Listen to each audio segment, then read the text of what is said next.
Stage 4 మోకాళ్ల అరుగుదలకి నొప్పి లేకుండా కీళ్ల మార్పిడి ఆపరేషన్ చేయబడును. Doctor Ramesh Gajula, endoscopic spine ortho surgeon and pain physician, Panacea spine pain ortho and sleep centre, Uppal, Hyderabad.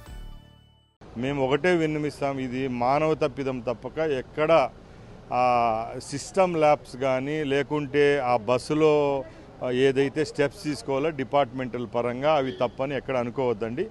ఆ రోజు ఆ టైమింగ్ ఒకటి 3 గంటల గాఢ నిద్రలో ఉండడం వల్ల ఇంత పెద్ద ఘోరమైన యాక్సిడెంట్ జరిగింది. ప్లస్ ఇంకొకటి ఏంటంటే అది కొద్దిగా డెడ్లీ స్పాట్ కూడా కావడంతో వర్షం కురిసిన రాత్రి కాబట్టి ఆ రాత్రిలో ఆ బస్సు డ్రైవర్కు తెలిసిండల్లా ఆయన కూడా ఇప్పుడు ఇన్వెస్టిగేట్ చేస్తున్నాం.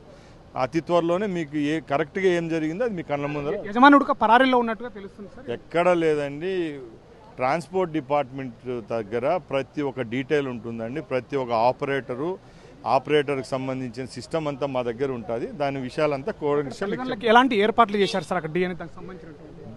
ఇది రేపు ఇన్సూరెన్స్కు రేపు రాబోయే కాలాల్లో ఈ కేసును ఛేదించేదానికి ఇది ఒక నమూనాగా తీసుకుంటున్నాం. మేమైతే బ్రాక్స్లో ఈ డెడ్ బాడీస్ని ప్రిజర్వ్ చేసి పెడుతున్నాం. DNA టెస్ట్ చేసి ఏ కుటుంబానికి సంబంధించింది ఎవరిదైతే వాళ్ళకి అప్పచెప్తాం. సో ఇది ప్రధానంగా వినపడుతున్నటువంటి రాత్రి జరిగినటువంటి సంఘటన విషయంలో కూడా చాలా దురదృష్టకరమైనటువంటి సంఘటన. దీనిపైన కూడా కఠిన చర్యలు కూడా తీసుకుంటాము. దానికి సంబంధించినటువంటి పూర్తి ఏర్పాట్లు కూడా ఆంధ్రప్రదేశ్ గవర్నమెంట్ కూడా ఏర్పాటు చేస్తున్నటువంటి పరిస్థితి. అదేవిధంగా అక్కడ ఉన్నటువంటి క్షతగాత్రులు ఎవరైతే ఉన్నారో వాళ్ళందరికీ కూడా DNA టెస్టులు కూడా ఏర్పాటు చేసి వాళ్ళకి సంబంధించిన కుటుంబాలకు సంబంధించినటువంటి మృతదేహాలను కూడా వాళ్ళ కుటుంబాలకు అందజేసేట్టుగా ఏర్పాటు చేస్తున్నామని చెప్తున్నటువంటి ఆంధ్రప్రదేశ్ సంబంధించిన రవాణా శాఖ మంత్రి చెప్తున్న పరిస్థితి. కెమెరా పర్సన్ నర్సింగ్తో శివాజీ, RTV, మహబూబ్ నగర్.